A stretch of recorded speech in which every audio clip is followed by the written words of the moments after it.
ఇప్పుడు ఎవరికి ఎక్కువ సీట్లు వస్తాయనే చర్చ టీవీలలో విస్తృత స్థాయిలో జరుగుతుంది. ఈ విస్తృత స్థాయి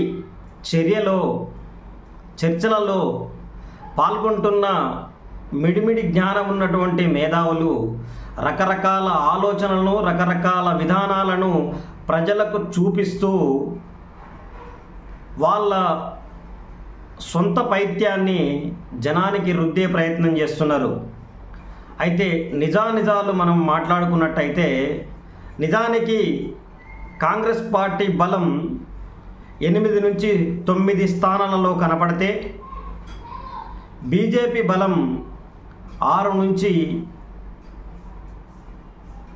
7 స్థానాలలో కనబడుతుంది. బీఆర్ఎస్కు 2 స్థానాలు కనబడుతుంది. వీటిలో కొంచెం టైట్ పొజిషన్ ఉండడం వలన సుమారుగా బీఆర్ఎస్కు ఒక 2 సీట్లు, బీజేపీకి ఒక 5 లేదా 6 సీట్లు, ఒక 6 అనుకుంటే బీఆర్ఎస్ 2, బీజేపీ 6, 8 అయితే మిగతా 9 స్థానాలలో కాంగ్రెస్ పార్టీకి 8 స్థానాలు, ఒకటి ఎంఐఎంకు వచ్చే అవకాశం ఉన్నట్లు తెలంగాణ రాష్ట్రంలో చాలామంది ప్రజల అభిప్రాయం మనం గౌరవించవచ్చు. చాలామంది ప్రజల అభిప్రాయం అనేది ఈ విధంగా ఉంది. నిజానికి కూడా ఇట్లనే వచ్చే అవకాశం ఉంది. కాంగ్రెస్ పార్టీకి ఒక 8 సీట్లు, బీజేపీకి ఒక 6, బీఆర్ఎస్కు 2, ఎంఐఎంకు 1 సీటు. ఈ విధంగా తెలంగాణ రాష్ట్రంలో పార్లమెంటు స్థానాలు గెలుపొందే అవకాశం ఉన్నట్లు ప్రిడిక్షన్ చేయడం జరుగుతుంది.